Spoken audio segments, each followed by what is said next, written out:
మంచిర్యాల జిల్లా మందమర్రి పట్టణ కమిటీ ఆధ్వర్యంలో బీజేపీ భారీ బైక్ ర్యాలీ నిర్వహించారు। ఈ బైక్ యాత్రలో కాంగ్రెస్ పార్టీ ఇచ్చిన 6 అబద్ధాలు 66 మోసాలని నినాదాలు చేశారు। కాంగ్రెస్ పార్టీ 6 హామీలు ఇచ్చి ఏడాది గడుస్తూ ఉన్నా ఇప్పటి వరకు నెరవేర్చలేదని బీజేపీ శ్రేణులు ఆరోపించారు। కాంగ్రెస్ పార్టీ ఏర్పడి ఏడాది అయిన సందర్భంగా సంబరాలు జరుపుకోవడం సిగ్గుచేటని వెంటనే ఎన్నికలకు ముందు ఇచ్చిన 6 హామీలు అమలు చేయాలని డిమాండ్ చేశారు।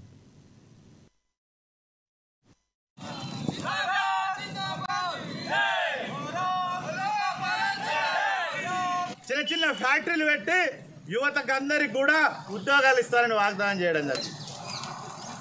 మన కేతపల్లికి వస్తే నేను అధికారాలు రాగానే ఫ్లైఓవర్ బ్రిడ్జ్ చేస్తానంటాడు, 2 నెలలే అంటాడు, 2 నెలలు పోయింది, 6 నెలలు అయింది, 6 నెలలు పోయి సంవత్సరం గడిచింది, మళ్ళీ నిన్న పోయి పరిశీలించి ఇంకొక 2 నెలలు పడుతుంది, సంక్రాంతి దాకా పూర్తి చేస్తాం।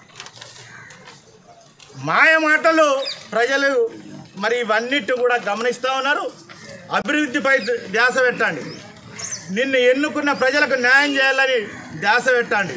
కేవలం అధికారమే లక్ష్యంగా ఉన్నదాన్ని ఎట్లా కాపాడుకునే లక్ష్యంగా పనిచేయకండి। మీకు ప్రజలందరూ మీ మాయ మాటలకు మిమ్మల్ని నమ్మి ఓటేసి అమలిచ్చి